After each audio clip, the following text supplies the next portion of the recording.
बिहार की पूर्णिया लोकसभा सीट के पूर्व सांसद पप्पू यादव ने निर्दलीय उम्मीदवार के तौर पर अपना नामांकन कर दिया है।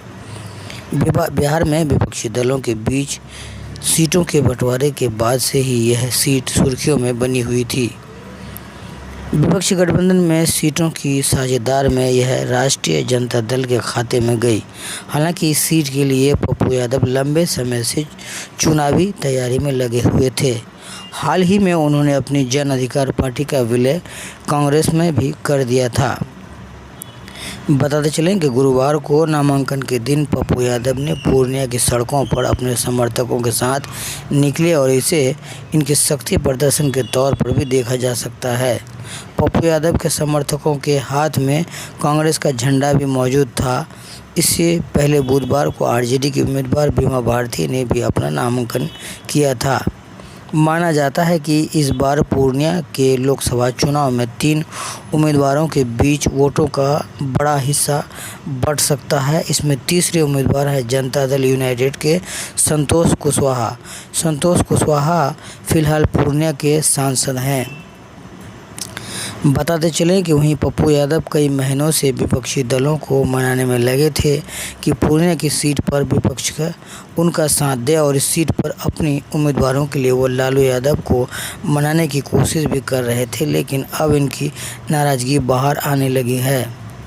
बताते चलें कि पप्पू यादव ने आरोप लगाया है आपने बेगूसराय सीट छीन ली, कन्हैया वहाँ से नहीं लड़ रहा, निखिल बाबू औरंगाबाद से नहीं लड़ रहे, आपने यह भी छीन ली सुपौल से, कभी आरजेडी ने कभी नहीं जीती, वह भी कांग्रेस सीट रही, वह भी छीन ली, पूर्णिया भी छीन ली। पप्पू यादव की तमाम कोशिशों के बाद भी लालू ने इस पर सीट पर बीमा भारती को आरजेडी का उम्मीदवार बना दिया है। बीमा भारती अब अपने पप्पू यादव का समर्थन मांग रही है। बताते चलें कि साल 2020 के बिहार विधानसभा चुनाव में बीमा भारती पूर्णिया की रुपौली विधानसभा से जेडीयू के टिकट पर चुनाव जीतकर विधायक बनी थीं।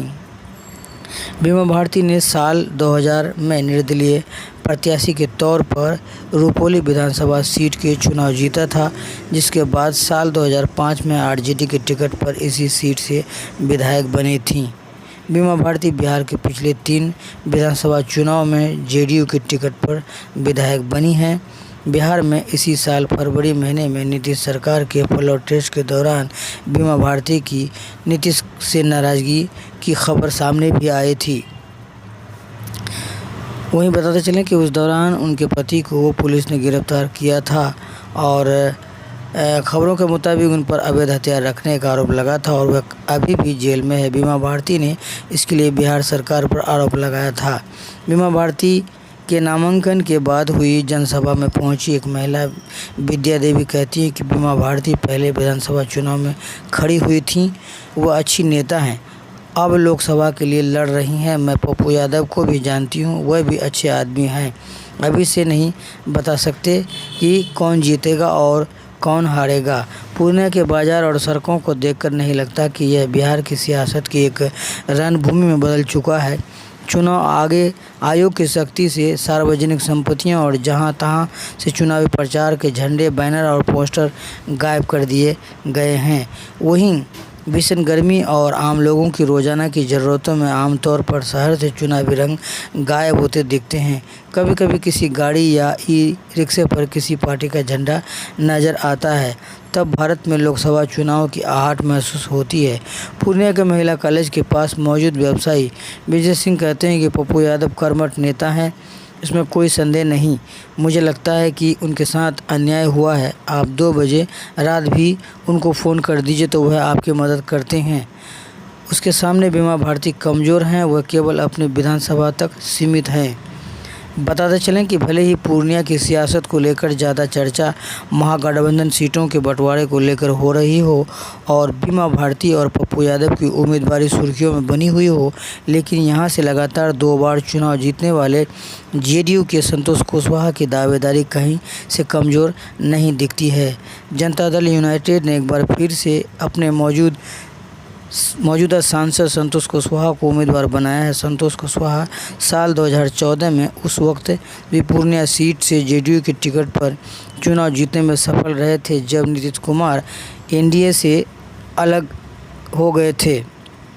पूर्णिया में पान व्यवसाय करने वाले आशा देवी कहती हैं कि सब अपनी अपनी जाति को वोट देकर करेंगे। यहाँ फूल छाप का उम्मीदवार नहीं तो हम लोग तीर छाप को वोट देंगे। पप्पू यादव उनकी जाति के लोग वोट देंगे, यही जाति से ही वोट पड़ता है। पूर्णिया लोकसभा सीट में 7 विधानसभा क्षेत्र शामिल हैं। बिहार में सबसे पहले बड़ा चुनाव हुआ था वह साल 2020 का विधानसभा चुनाव था। उन चुनावों आरजेडी सबसे बड़ी पार्टी के तौर पर उभरी थी और उसने कई इलाकों में अपना अच्छा प्रदर्शन किया था। लेकिन पिछले विधानसभा चुनाव में पूर्णिया सीट पर एनडीए का पलड़ा काफ़ी भारी पड़ा था। भले ही नीतीश कुमार और उनकी पार्टी ने आरोप लगाया कि चिराग पासवान ने जेडीयू के उम्मीदवारों को हराने के लिए एनडीए में रहकर भी अपने उम्मीदवारों को चुनाव मैदान में उतारा था। बताते चले कि लेकिन इससे पूर्णिया के समीकरण पर बहुत असर नहीं देखा गया है। बिहार के पिछले विधानसभा सीटों में चुनाव में पूर्णिया की 7 में से 3 सीटों पर जेडीयू और 2 पर बीजेपी की जीत हुई थी, जबकि आरजेडी और कांग्रेस को 1-1 सीट मिली थी। आंकड़े बताते हैं कि पिछले विधानसभा चुनाव में पूर्णिया का बेटा का दावा करने वाला पप्पू यादव की उस वक्त की पार्टी जेएपी को कोई सफलता नहीं मिली थी। भले ही पप्पू यादव 3 बार अपने दम पर पूर्णिया से लोकसभा चुनाव और 1 बार फिर विधानसभा चुनाव जीत चुके हों, लेकिन हालांकि चुनावी आंकड़े इसके लिए साथ नहीं दे सकते। तो क्या इस बार लोकसभा चुनाव में लालू ने अपनी नई रणनीति के तहत बीमा भारती को टिकट दिया है? बिहार सरकार ने पिछले साल जातीय जनगणना के आंकड़े जारी किए थे। इन आंकड़ों के मुताबिक राज्य में सबसे बड़ी आबादी अत्यंत पिछड़ी वर्ग ईबीसी की है।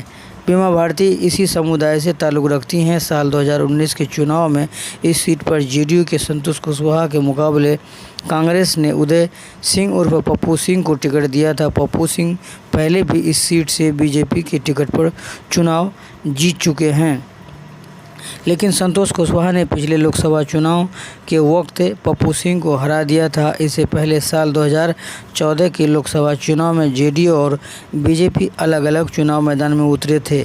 साल 2014 में भी जेडीयू के संतोष कुशवाहा ने बीजेपी के पप्पू सिंह को 1 लाख से ज़्यादा वोटों से पराजित किया था, जबकि आरजेडी के समर्थक के बाद भी कांग्रेस उम्मीदवार अमरनाथ तिवारी तीसरे नंबर पर रहे थे।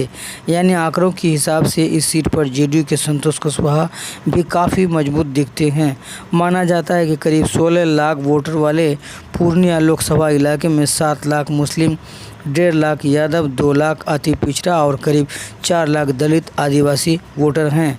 अगर बीमा भारती पूर्णिया सीट पर बीजेपी जेडीयू के अति पिछड़ा वोट बैंक में सेंध लगा पाती है तो यह चुनावी मैदान में अच्छा मुकाबला पेश कर सकती है, लेकिन संतोष कुशवाहा से मुकाबला करने से पहले उन्हें पप्पू यादव से मुकाबला करना होगा।